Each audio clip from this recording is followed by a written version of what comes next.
نحمده ونصلي على رسوله الكريم أما بعد فأعوذ بالله من الشيطان الرجيم بسم الله الرحمن الرحيم إن أول بيت وضع للناس للذي ببكة مباركا وهدى للعالمين فيه آيات بينات مقام إبراهيم ومن دخله كان آمنا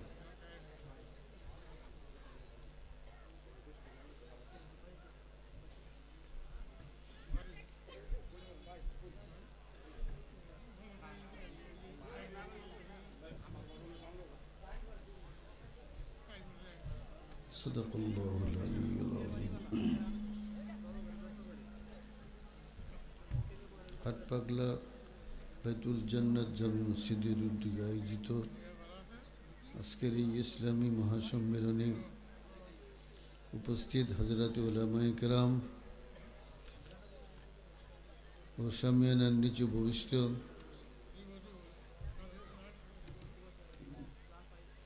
আমার প্রাণপ্রিয় ব্রাদার ইসলাম,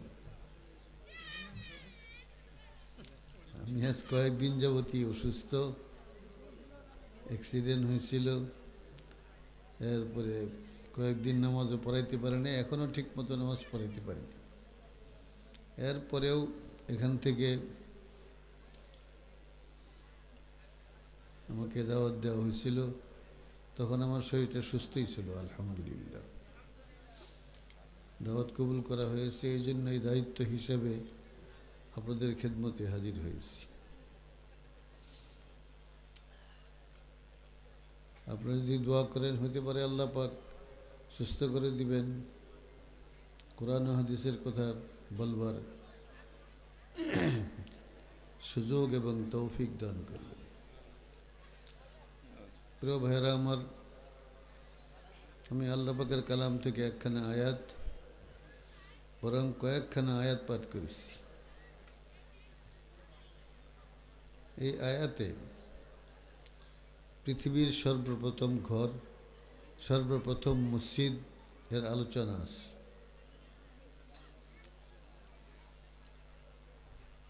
মানুষ সৃষ্টিরও আগে আল্লাহ পাক আল্লাহর ঘর তৈরি করছেন এই পৃথিবীতে।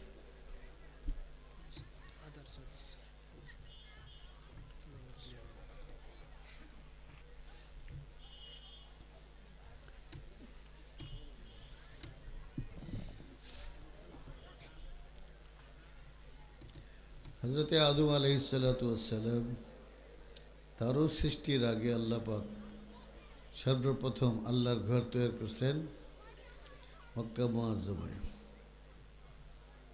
এই ঘর প্রথম তৈরি করেছিলেন ফেরেশতাগণ। আল্লাহর হুকুমে ফেরেশতাগণ ওই ঘর তৈরি করেছিলেন।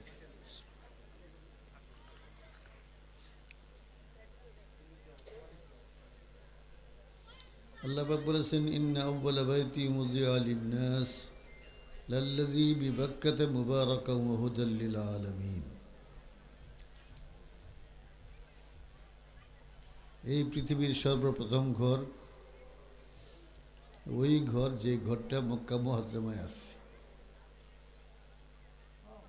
লাল্লাযী বিবাক্কা, যেই ঘরটা মক্কা মুআজ্জমাতে আছে। মুবারাকান, আর আল্লাহ পাক বলেছেন এই ঘরটা অত্যন্ত মুবারক এবং বরকতময়।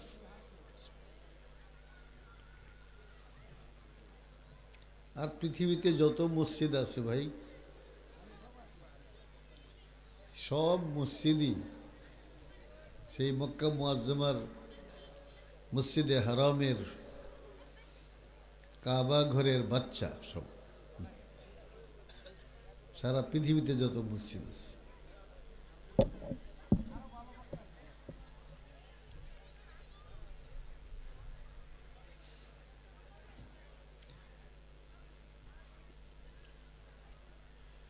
বলেছেন মুবারক, অনেক বরকতময় জায়গা এটা। এই বরকতময় সম্পর্কে আমরা অনেক কথাই শুনি, ওলামায়ে কেরাম বয়ান করেন। মসজিদে হারামে কেউ যদি 1 রাকাত নামাজ পড়ে, বাহিরে যে কোনো মসজিদে 1,00,000 রাকাত পড়লে যে সওয়াব পাওয়া যায়, মসজিদে হারামে 1 রাকাত পড়লে এর সমান সওয়াব পাওয়া যায়।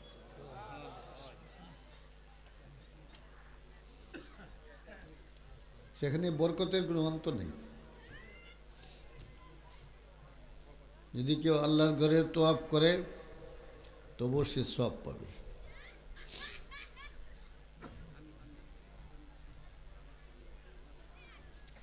দৈনিক আল্লাহ পাক 120 রহমত কাবা ঘরের মাধ্যমে নাজিল করেন। যারা তোয়াফ করে তারা 60টা রহমত পায়, যারা নামাজ আদায় করে তারা 40টা রহমত পায়। তোয়াফও না করে, নামাজও না পড়ে, শুধু আল্লাহর ঘরের দিকে তাকিয়ে থাকে, তবুও সে 20টা রহমত পাবে। এটাই এই ঘরের বরকত। তাকায় থাকলেও সব।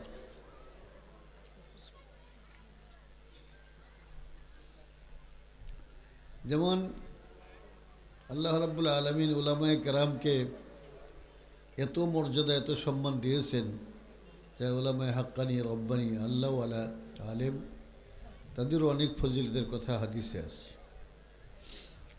রাসূল পাক সাল্লাল্লাহু আলাইহি ওয়াসাল্লাম বলেছেন, আন নাযরু ইলা ওয়াজহিল আলিমি ইবাদা।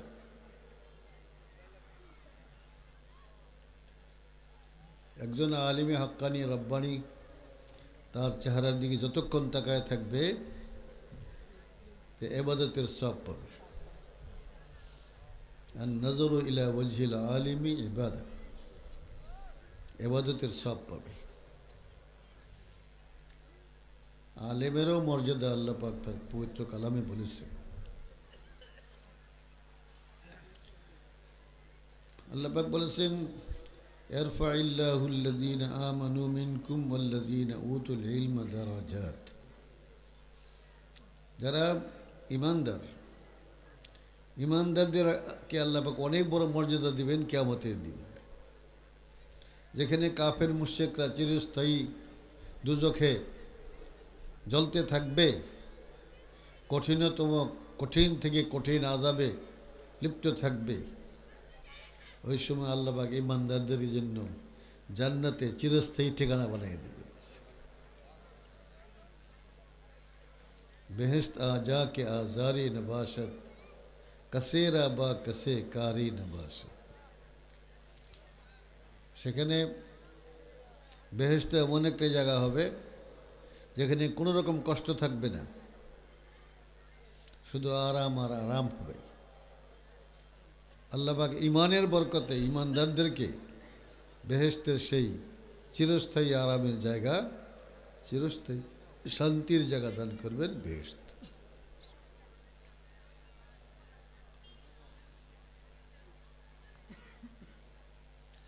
আল্লাহ পাক বলেন, ওয়াল্লাযীনা উতুল ইলমা দারাজাত। যাদেরকে আল্লাহ পাক ইলম দান করেছেন, এই মজলিসের মধ্যে মাশাআল্লাহ অনেক আলিম উলামা, অনেক তালিব ইলম আছে।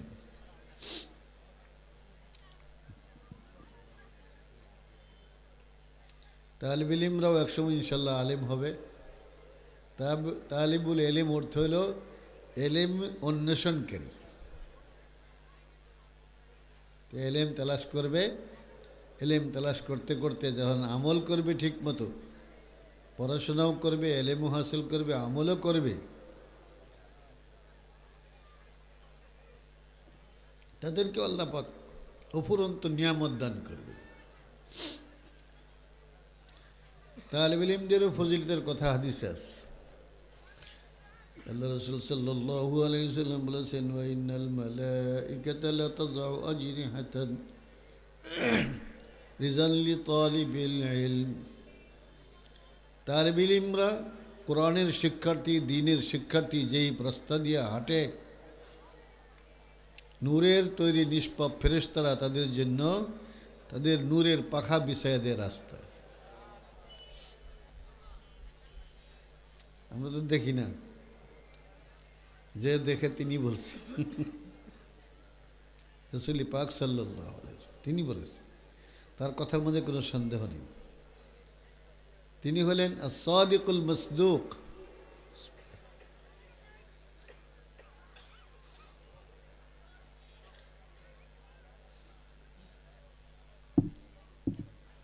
জীবনে কোনোদিন মিথ্যা কথা বলেননি আমাদের পেয়ারা নবী সাল্লাল্লাহু আলাইহি ওয়াসাল্লাম। ওই জমানার কাফের মুশরিকরাও বিশ্বাস করত, আল্লাহর নবীর কথা অকাট্যভাবে বিশ্বাস করত। আমরা ওইরকম বিশ্বাস করি না। আমরা ইমানদার, কিন্তু আমরা ওইরকম বিশ্বাস করি না।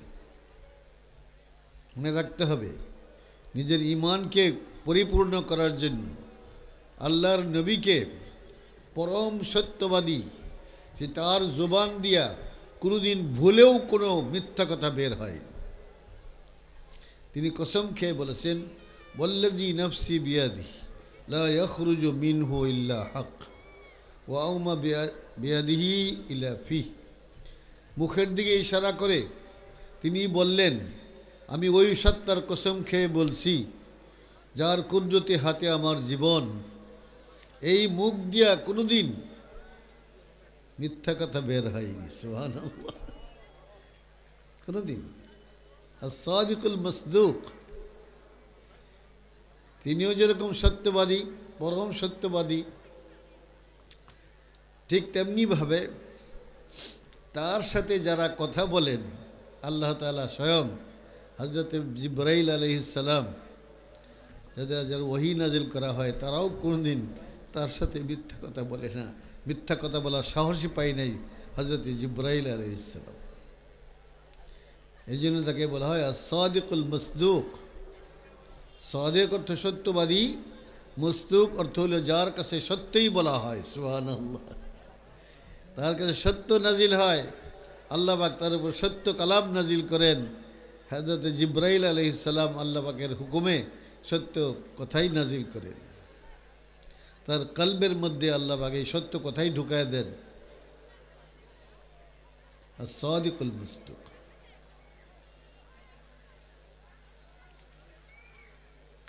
একটা ঘটনা বলি।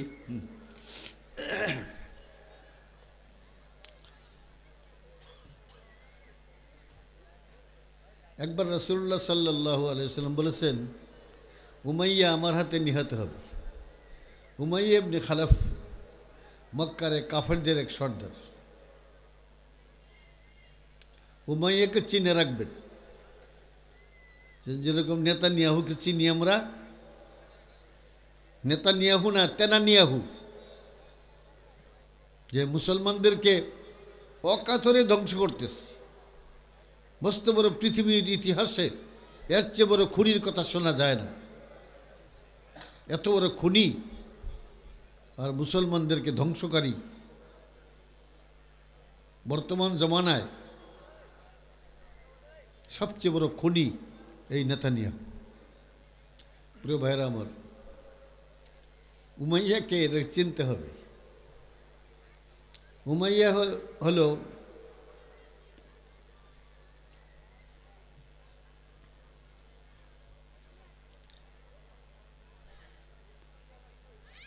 ইসলামের প্রাথমিক যুগ থেকে যিনি আল্লাহ নবীর মসজিদে, মদিনার মসজিদে সবসময় আজীবন আজান দিয়ে গেছে।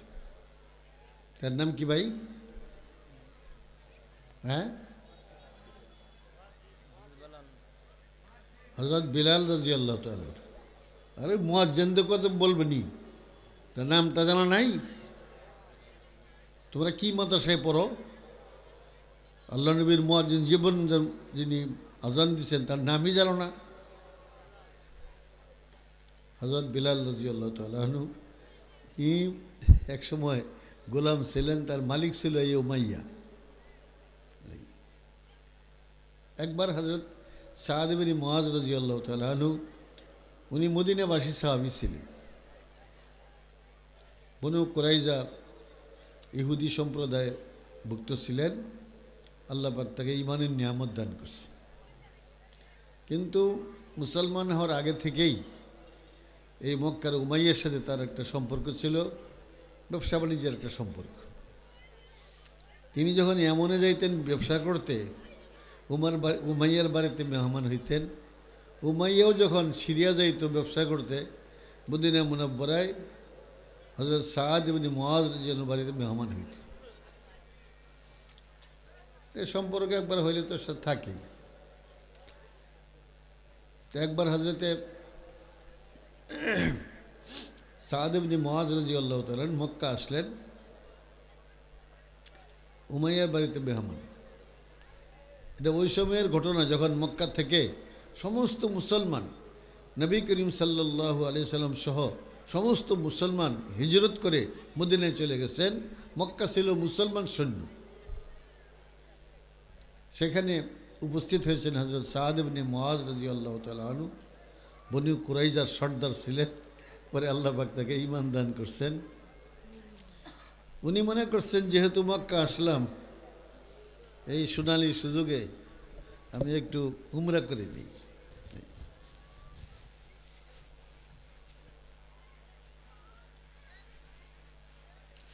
উমরাতে 4টা কাজ করতে হয়, মনে রাখবো এটা। তোরা মানুষ তাল বিরিম ওলামায়ে কেরাম মনে রাখবা এটা। কোনদিন সুযোগ হলে উমরা করে আসবে। উমরাতে 4টা কাজ করতে হয়। 1 নম্বর এহরাম। এহরাম মানতে হবে, এটা ফরজ। এহরাম ছাড়া উমরা হবে না। যেরকম হজের জন্য এহরাম ফরজ, হজের 3টা ফরজের মধ্যে একটা ফরজ হলো এহরাম। এরকম উমরার 4টা কাজ আছে। 4টা কাজের মধ্যে 2টা ফরজ, 2টা ওয়াজিব। 1 নম্বর এহরাম মানতে হবে। এহরাম পড়লেন। 2 নম্বর ফরজ, আল্লাহর ঘরে 7 চক্কর তওয়াফ করতে হবে। তিনি তো তওয়াফ করতেছেন। কেমন একটা মুহূর্ত ছিল যখন মক্কাতে একজন মুসলমান ছিল না। একজন মুসলমান মাত্র, হযরত সাদ ইবনে মুআয রাদিয়াল্লাহু তাআলা আনহু। তিনি একজন নও মুসলিম, মদিনাবাসী, বনি কুরাইজার একজন বড় নেতা ছিলেন। তিনি রাসূলুল্লাহ সাল্লাল্লাহু আলাইহি ওয়াসাল্লাম হিজরত করে মদিনায় গেছেন। তখন সাদ ইবনে মুআয রাদিয়াল্লাহু তাআলা আনহু আল্লাহর নবীকে দেখে মুসলমান হয়ে গেছে। বলছেন, হাদা লাইসা বিওয়াজহি কাযাব, এটা কোনো মিথ্যুকের চেহারা না। সুবহানাল্লাহ। চেহারা দেখেই বলছেন এটা কোনো মিথ্যুক নবীর চেহারা নয়, এটা সত্য নবীর চেহারা। কালিমা পড়ে মুসলমান হয়ে গেছে।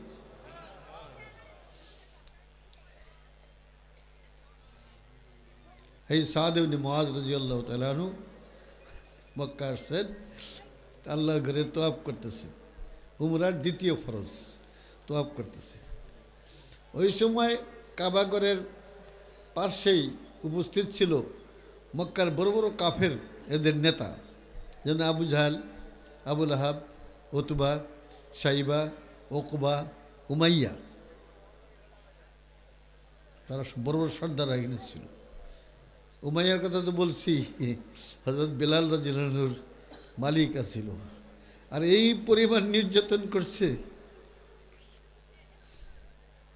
ইতিহাসে আরেকজন পাওয়া যায়, সেই তানানিয়াহু, সেই নির্যাতনকারী, হত্যাকারী, মুসলমানদের হত্যাকারী, জালেম। আল্লাহ পাক তাকে ধ্বংস করুক, অবৈধ রাষ্ট্রকে আল্লাহ পাক ধ্বংস করুক। এটার জন্য প্রত্যেকের দোয়া করা উচিত। মজলুম ফিলিস্তিনি ভাইদের গায়েবী সাহায্য করুক আল্লাহ পাক, এবং জালেমদেরকে আল্লাহ পাক ধ্বংস করুক। এই ইসরায়েলি রাষ্ট্র, অবৈধ রাষ্ট্র, এই জায়গাটা মূলত ফিলিস্তিনি ভাইদের।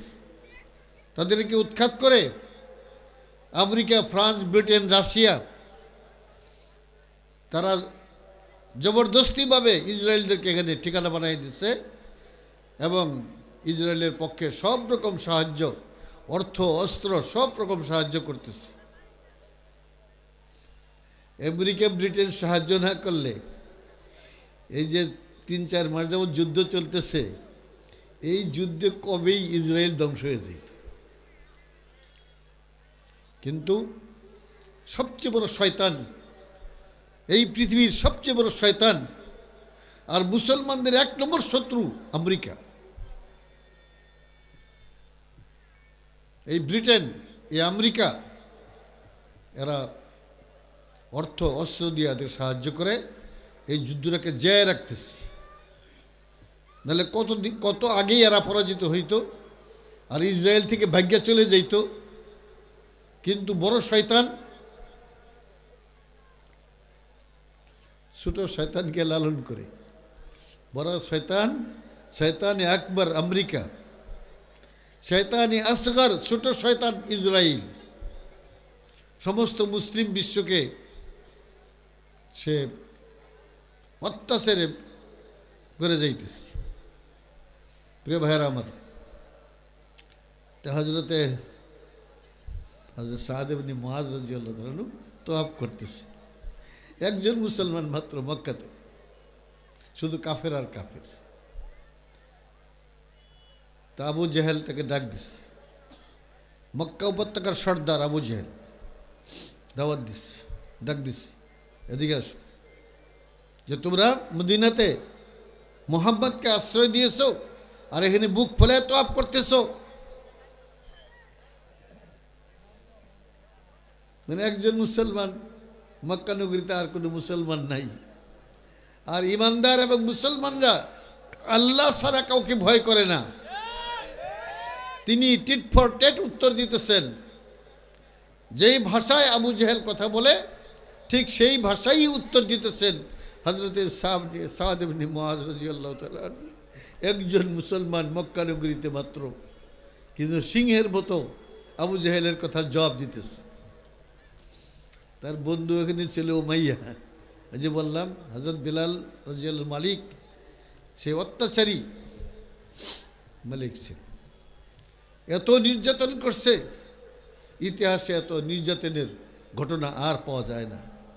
আর এখন করতেছে এই নেতানিয়াহু, আমি নেতানিয়াহু কই না, আমি নেতানিয়াহু কই। আল্লাহ পাকের তেনা বানায় দেখ, দোয়া করি, সবাই দোয়া করবে। আমরা বড় মসজিদে প্রত্যেক দিন ফজরের পরে সূরা ইয়াসিন পড়া হয়, আর এই জালেমের ধ্বংসের জন্য দোয়া করা হয়, মুসলিম ফিলিস্তিনিদের সফলতা কামিয়াবির জন্য দোয়া করা হয়। তাহলে উমাইয়া বলতেছে, দোস্ত কেমন আছে,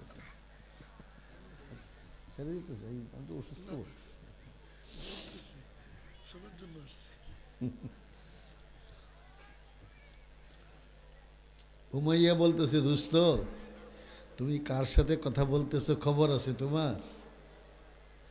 উনি হলেন আমাদের মক্কা উপত্যকার সর্দার,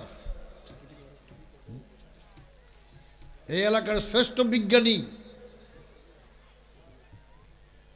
আবুল হিকাম। তার উপাধি ছিল আবুল হিকাম। হিকমতের বহুবচন হিকাম, হিকমতের তো বিজ্ঞান।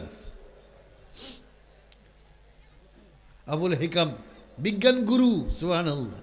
তার উপাধি ছিল আমাদের মক্কা উপত্যকার বিজ্ঞান গুরু, মক্কা উপত্যকার সর্দার। এই আবুল হিকামের সাথে কথা বলতেছো, একটু সমীহ করে কথা বলো। কে বলে? উমাইয়া বলতেছে। কাকে বলে? হযরত সাদ ইবনে মুআজ রাদিয়াল্লাহু আনহু কে বলতেছে। হযরত সাদ ইবনে মুআজ তার কথা পরোয়াই করেন না, আগের মতোই সেই টিট ফর টেট জব দিতেছে। একবার, দুইবার, তিনবার সতর্ক করছে যে দোস্ত একটু সমীহ করে কথা বলো। মক্কা উপত্যকার সর্দার, মক্কার বিজ্ঞান গুরু, সবচেয়ে বড় শিক্ষিত আবুল হিকামের সাথে কথা বলতেছে। আবু জেহেলের উপাধি ছিল আবুল হিকাম। তখন তিনবার সতর্ক করার পর হযরত সাদ ইবনে মুআজ রাদিয়াল্লাহু তাআলা আনহু এই উমাইয়ার দিকে লক্ষ্য করে বললেন, হে উমাইয়া, খবরদার, বেশি কথা বলবা না। আমি আবার নবী করিম সাল্লাল্লাহু আলাইহি ওয়াসাল্লাম জুবান মুবারকে শুনেছি, তিনি বলেছেন উমাইয়া আমার হাতে নিহত হবে। সুবহানাল্লাহ, আশ্চর্য সংবাদ যা দিলেন, কল্পনার বাহিরে। কোথায় মদিনা, 450 কিলোমিটার দূর, আর কথা বলতেছেন মক্কায়, বলতেছেন আমার পিয়ারা নবী সাল্লাল্লাহু আলাইহি জুবান মুবারকে শুনেছি তিনি বলেছেন উমাইয়া আমার হাতে নিহত হবে।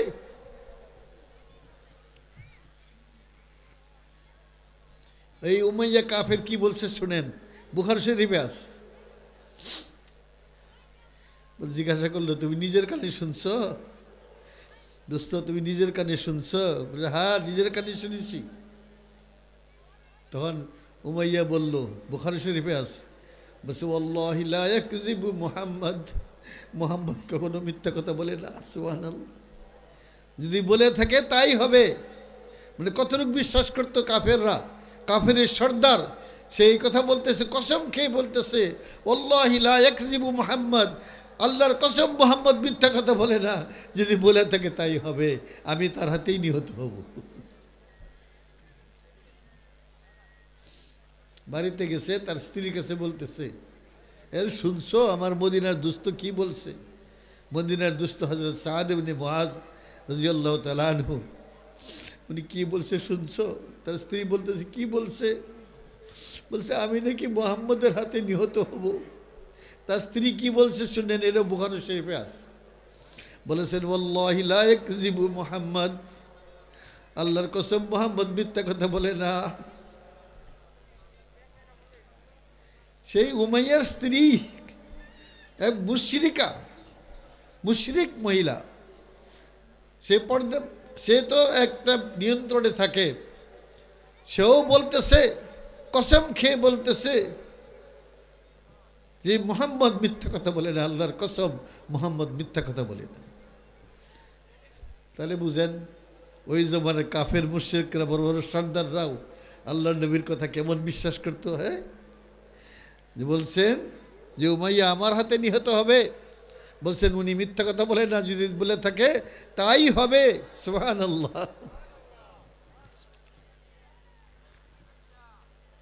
এদিকে উমাইয়া একটা নিয়ত করলো যে আমি আমার জীবনে কোনোদিন মুহাম্মদের সামনে পড়বো না, যাবো না, যুদ্ধ লাগলেও আমি এড়ায় থাকবো, যুদ্ধে যাব না, তার সামনেই যাব না। কাজে সামনে না গেলে মারবে কেমনে? একটা বুদ্ধি করছে যে আল্লাহ নবীর মায়ের থেকে রক্ষা পাওয়ার জন্য, তার হাতে নিহত হওয়ার চেয়ে রক্ষা পাওয়ার জন্য সে নিয়ত করলো আমি কোনোদিন মুহাম্মদের সামনে যাব না, যুদ্ধ হলেও তার সামনে পড়ব না, আমি এদিক সেদিক থাকবো।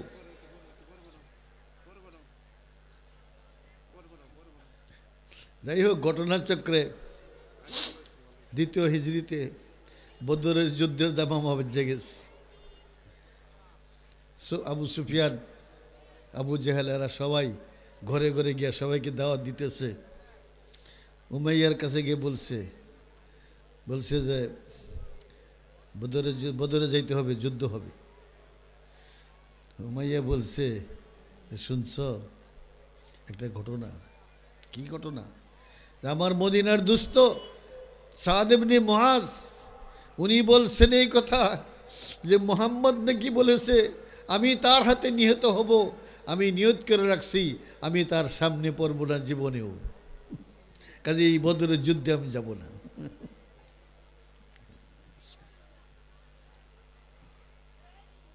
আবু জাহেল বলল আচ্ছা ঠিক আছে, মুহাম্মদ তো মিথ্যা কথা বলে না, আচ্ছা তুমি যদি বাচ্চা যাও তার সামনে থেকে, আচ্ছা ঠিক আছে এখন কিছু দূর যাও, কারণ একবার যদি না যাও তাহলে অনেকে সাহস হারায় ফেলবে, আমাদের নেতা যাবে না, আমরা কর্মীরা যাব, সেখানে সাহস হারায় ফেলবে।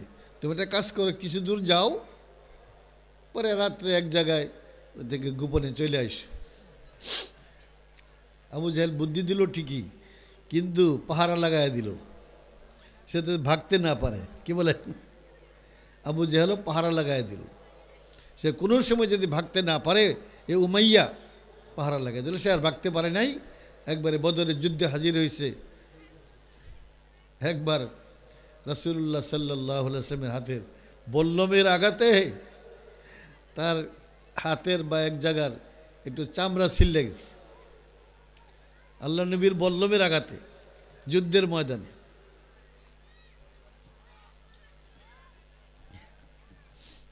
আবু জেহেল আসছে।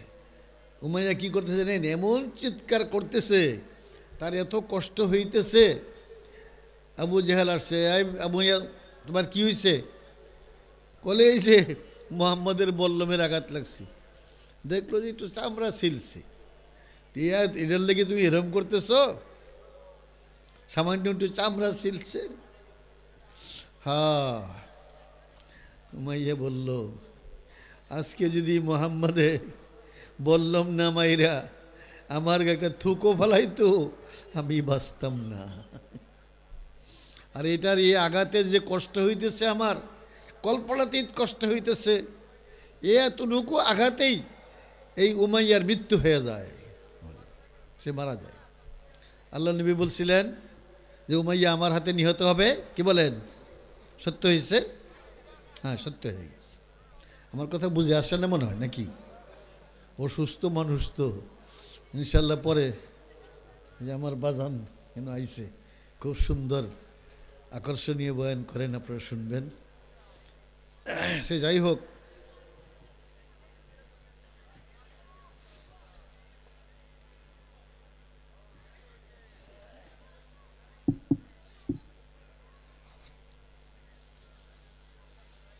আল্লাহ নবী বলছিলেন উমাইয়া আমার হাতে নিহত হবে, নিহত হয়ে গেছে। সামান্য আঘাতেই নিহত হয়ে গেছে। সেই কথা বলছে মরবার সময় যে আজকে যদি মোহাম্মদে সাল্লাল্লাহু আলাইহি ওয়াসাল্লাম, তার হজরত মোহাম্মদ কয় না, কাফের। আজকে যদি মোহাম্মদে আমার শরীরে একটা থুকও পালাইতো, এই থুকের আঘাতেই আমি মারা যাইতাম। তার এমন একটা বিশ্বাস ছিল যে নবী মোহাম্মদ সাল্লাল্লাহু আলাইহি ওয়াসাল্লাম তিনি কখনো মিথ্যা কথা বলে না। বলছে ওয়াল্লাহি লা ইয়াকযিবু মুহাম্মদ, আল্লাহর কসম মোহাম্মদ মিথ্যা কথা জানে না। প্রিয় ভাইরা আমার, সেই মক্কা মুআজ্জমার কথা বলতেছিলাম যে প্রথম এই পৃথিবীর সর্বপ্রথম মসজিদ মক্কা মুআজ্জম। এর অনেক ইতিহাস আছে, আজ পর্যন্ত এর অনেক ইতিহাস আছে। কেউ যদি সুযোগ পায় বলবে। আমি এখানে আকর্ষণীয় বক্তা বসায় রেখে কোনো কথা বলার ইচ্ছা আমার নেই। সময় থাকলে বলতাম, ঠিকই আছে। আল্লাহ পাক সবাইকে, আমি দোয়া করি সবাইকে আল্লাহ পাক মক্কা মুআজ্জমা দেখার, মদিনা মুনাওয়ারা দেখার, আল্লাহ নবীর স্মৃতি বিজড়িত মক্কা মুআজ্জমা মদিনা মুনাওয়ারা দেখার, হজ করার, উমরা করার তৌফিক দান করুন। বলেন আমিন। ভাইরা আমার,